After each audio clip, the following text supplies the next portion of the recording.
मैं जब भी कोई काम शुरू करती हूँ किचन का, तो मेरी कोशिश होती है कि कोई भी आयत, कोई भी सूरत मेरे मुँह पे रहे, तो मैं दुरूद शरीफ को बहुत पढ़ती हूँ और इसकी वज़ह से मेरी चीज़ें बहुत अच्छी बनती हैं। जी, मैंने तकरीबन 2.5 किलो के करीब दूध लिया है और इसको मैंने बहुत देर से पकने के लिए रख दिया था और तेज़ करके मैंने इसको बॉयल दे दिया और अब इसको हल्की आँच पे मैं थोड़ी देर और पकाऊँगी।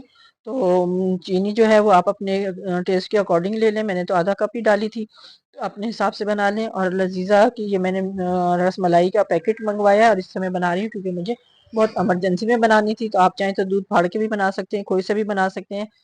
तो तकरीबन इसमें मैंने 2 चम्मच के करीब ऑयल डाला है और ये अंडे को फेंट लिया है और इसमें से भी मैं थोड़ा-थोड़ा करके शामिल करूँगी ताकि ना एकदम से नहीं डालेंगे वरना ये ना ख़राब हो जाएगी और वो उसकी डो बहुत सॉफ्ट हो जाएगी।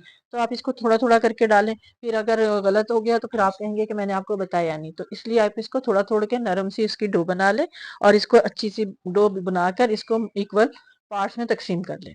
अगर आप मेरे चैनल पर नए हैं तो मेरे चैनल को सब्सक्राइब करें, लाइक करें और मेरे शेयर करें अपने दोस्तों के साथ। कमेंट्स में आप ज़रूर बताएँ। तो इस तरह से आप इसको कर के थोड़ा-थोड़ा इसके छोटे-छोटे बॉल बना लें और इनको रसमलाई की शेप दे दें। तो बिल्कुल इसको इतना अच्छी तरह से गोली बनाइएगा कि कहीं से ये टूटे ना, क्योंकि दूध में डालेंगे तो फिर ये टूट जाएगी। इसलिए इसमें कोई क्रैक नहीं होना चाहिए, इसको बहुत अच्छी तरह से बना लें। शेप आप अपनी पसंद से जैसा देना चाहें वैसा दे लें। मैंने दोनों शेप दी हैं, गोल में भी दिया, थोड़ी-सी लंबाई में भी किया है। मकसद सिर्फ़ ये है कि मैं आपको बता सकूँ कि आप इस तरह से बना सकें। तो कोई पॉइंट जो है आप मिस ना कीजिएगा, फिर ये है कि कोई ना कोई चीज़ मिस हो जाएगी तो आपकी रेसिपी अच्छी नहीं बनेगी। दूध मेरा बॉयल हो चुका है, मैंने हीट को बहुत स्लो कर दिया है और अब इसको मैं करके आहिस्ता-आहिस्ता डाल रही हूँ। अगर मैं एकदम से ये सारी डाल दूँगी ना तो ये टूट जाएँगी। तो चूल्हे की हीट को हमने स्लो रखना है और इसमें चम्मच एकदम से नहीं चलाना है, इसको 10 से 15 मिनट इसी तरह रहने दें और आप ये देखें कि फूल के ऊपर आ जाएँगी और तमाम मेरी ये जो रसमलाई है फूल के ऊपर आ गई है। अब इसको हल्की आँच से आप पलट सकते हैं और 10 से 15 मिनट के लिए इसके ऊपर ढकना ढक दें। तो ये मज़ेदार सी जो रसमलाई है वो रेडी हो गई है। तो मैंने इसको ठंडा नहीं किया था, अभी गर्म ही था, लेकिन आपको दिखाने के लिए मैंने इसको फ़ौरन दिखा दिया है।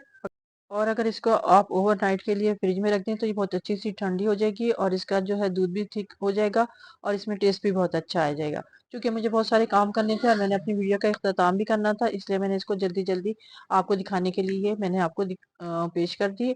अगर आपको मेरी वीडियो पसंद आए तो इसको लाइक करें, शेयर करें और मेरे चैनल को सब्सक्राइब करें। दुआओं में याद रखें, फिर मिलेंगे एक नई अच्छी रेसिपी के साथ। अल्लाह हाफ़िज़।